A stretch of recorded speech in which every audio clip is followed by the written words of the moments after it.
Hi there, this is Megan Mitchell with Agents of Change Social Work Test Prep, and I'm bringing you another social work shorts today. Today I am going to cover my top 5 study tips for both the master's and the clinical level exams. Just want to preface this by saying these are just my 5 top study tips. Find what works for you, and use that as your best guide for studying for this exam.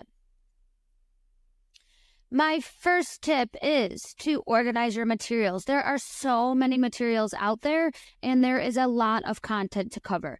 So it is important that you get yourself organized. You want to take the time to organize your materials up front, ideally before you begin studying, so that you can save yourself time later on in the future. There are so many different materials. When I first started, I was completely overwhelmed. But what I did is I spent an entire day, and when I say day, I mean probably 2 to 4 hours. I printed everything out, I hole punched it, and I put it in a binder.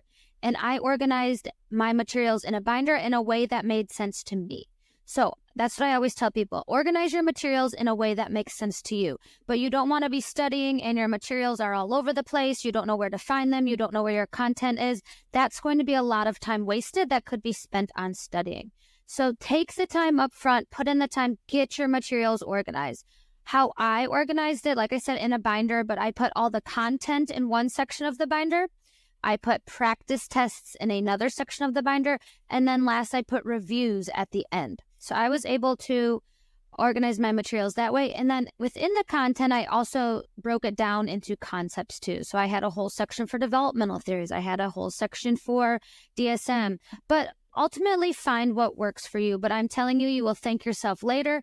More organization up front means less time wasted later on. And as you know, time is of the essence here. We want all the time we can to actually study the content, not on getting our materials organized. So organize, organize, organize.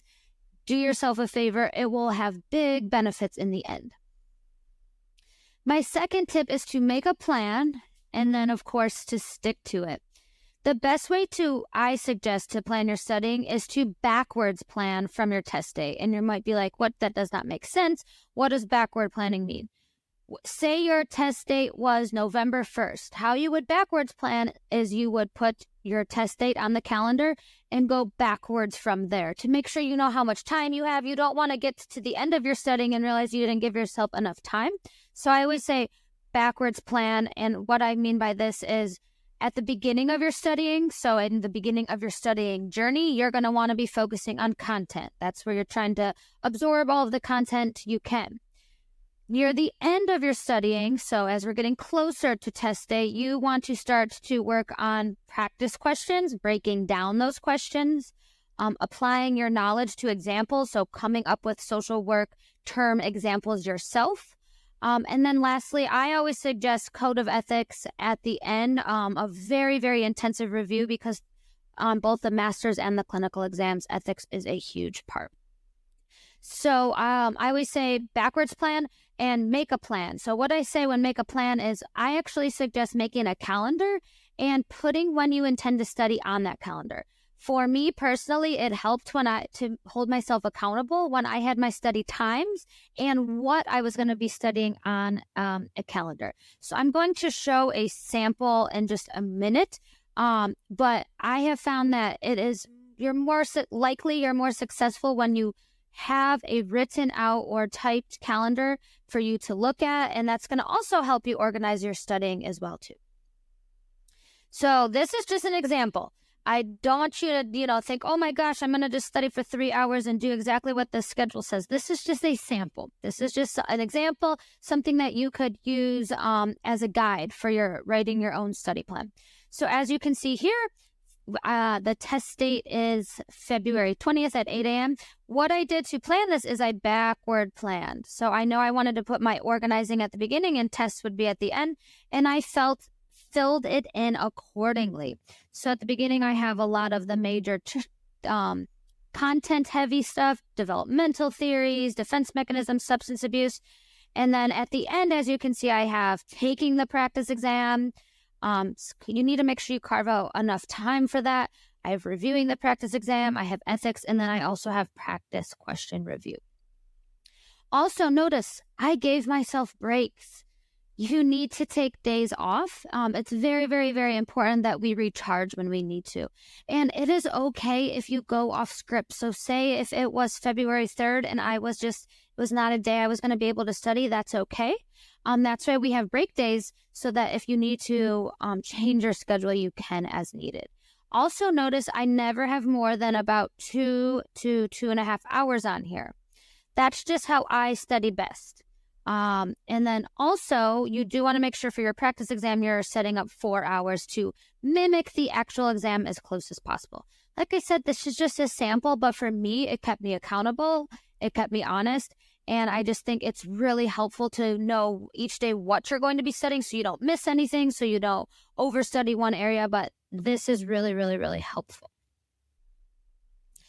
My third tip is to break down your studying times. As you could see from that sample study guide, I never had more than 90 minutes to 2 hours at a time.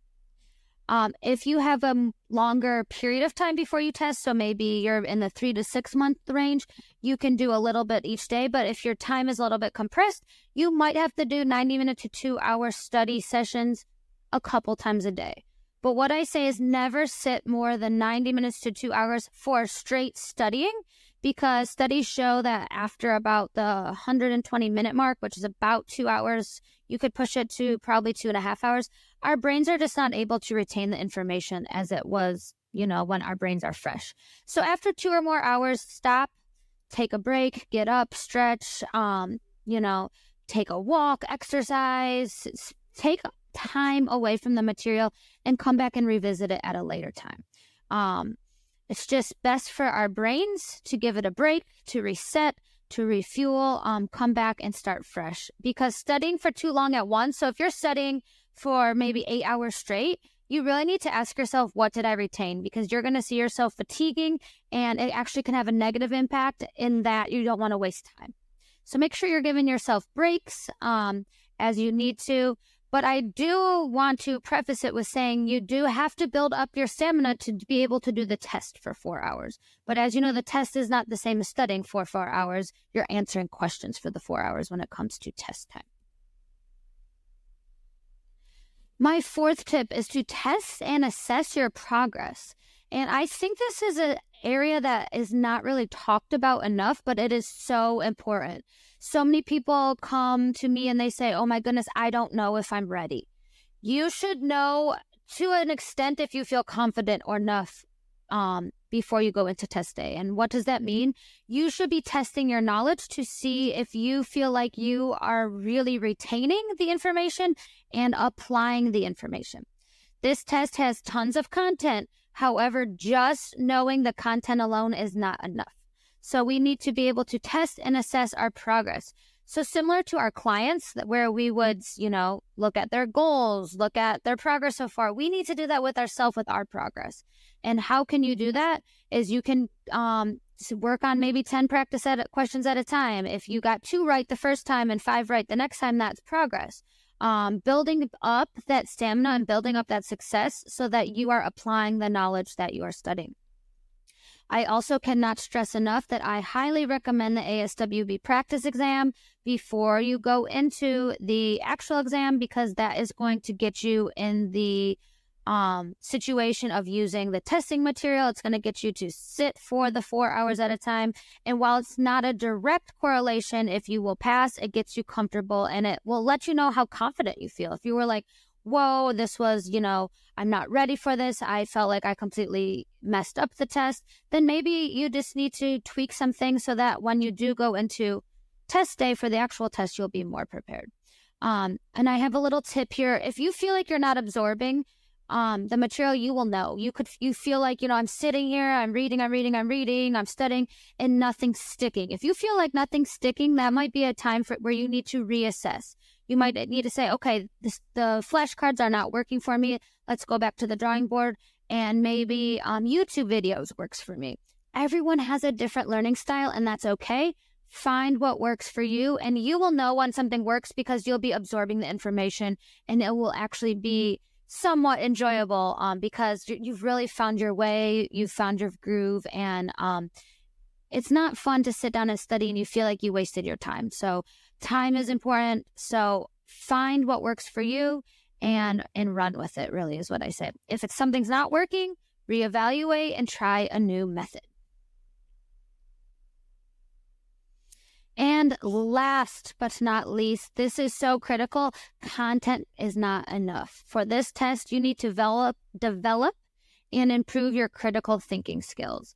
Content is important. You definitely need to know the social work content. However, like I said, it's not enough because you need to be able to apply that content to scenarios. You need to be able to apply that content to critical thinking skills. You need to apply that content to case vignettes. Critical thinking, you might also hear it referred to as higher order thinking, is needed. It's needed, and you need to develop this skill. And for a lot of us, it's really hard. Like, yes, we can remember information. Yes, we can recall information, but that higher order critical thinking is a skill we really, really, really need to exercise for this exam. And let me tell you, it is exhausting and it's a lot of practice. So it's not just some people are better at this than others. For me, this critical thinking is something that I had to work really hard at.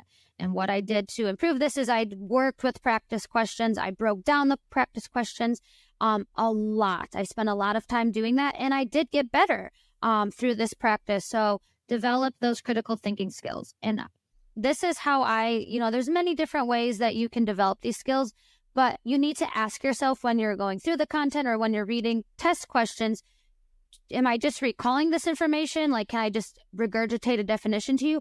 Or am I truly able to apply this information and, most importantly, explain my thinking? So this could be where someone asks you, explain this to me, and you'll have to explain why an answer is the way it is. So that's for those situational, those application questions. Look at the questions. If you got the answer right or wrong, you need to be able to explain why. That's where those test rationale questions on the ASWB practice exam really come in handy. Not only do you need to know why you gotta, it's important to get the question right, but you really need to be able to explain your thinking because that's a skill that's going to help you in other test items later on. So make sure you're improving, you're working, and you're developing those critical higher order thinking skills. Memorizing definitions is not going to be enough. Make sure you can apply them, make sure you can explain them, make sure you can synthesize and organize your information.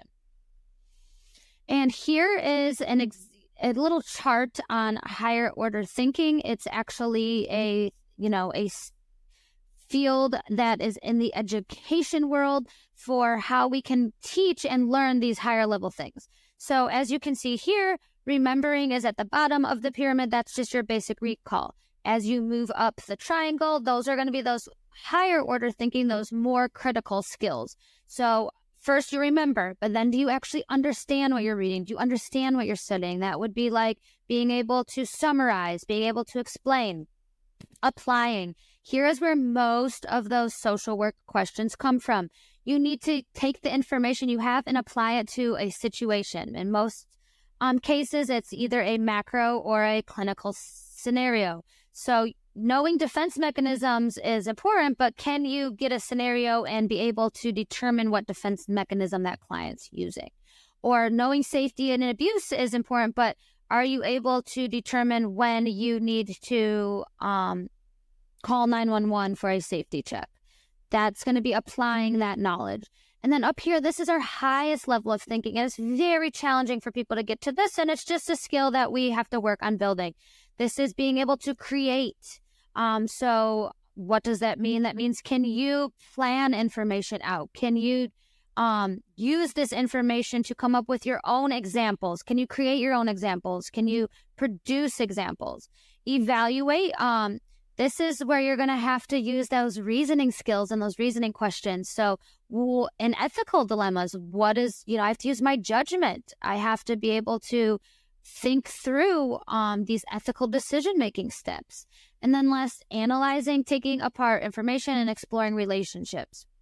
This is where you're going to be able to organize different thoughts, different theories, different scenarios. And this is done in your brain. And it's like I said, it's a skill that we have to really exercise. But we want our studying to go from this purple box, the remembering, up into the blue and the higher order thinking boxes up here, creating, evaluating, and analyzing. So I think what's really important is that you ask yourself, do I know more than just a definition? That if you don't, that is okay. That might mean that we just need to do more of this working on understanding, applying, and analyzing.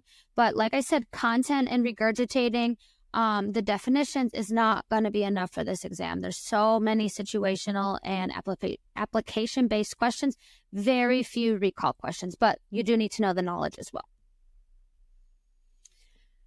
Another very useful resource that I want to point out is there are on the ASWB website KSA outlines. And if you're like, oh my goodness, what is a KS? KSA stands for Knowledge, Skills, and Abilities. And these are put out by the ASWB, and they outline for the master's level and the clinical level all the areas that could be covered on the social work exam. They are pretty lengthy. They're between 9 and 10 pages, and there's a ton of bullet points. Use this to guide and assess. Remember, you're always supposed to be assessing and testing your knowledge and testing your studying, what's working and what's not working. What I suggest is printing out these KSAs at the beginning of your study. If you're just learning about it now, familiarize yourself with it. Go through it. Something you don't know, look that up, cross-reference it with your study material so you do know it. This is going to really help you know if you're prepared or not. If you go through these KSAs and 90% you're like, I don't know this, I've never heard of it, that's going to be a signal that you need to look at these KSAs, and it's going to show you what areas you need to work harder on. So they have them both for the master's and clinical level. Become familiar with these. For example, I was looking through and I saw, person and environment. I thought to myself, I know a little bit about that, but would I probably be able to answer a question about it? No. So what I did is I went to my study materials, I cross-referenced, I learned what person and environment meant, and I felt much more confident. So use these to your advantage.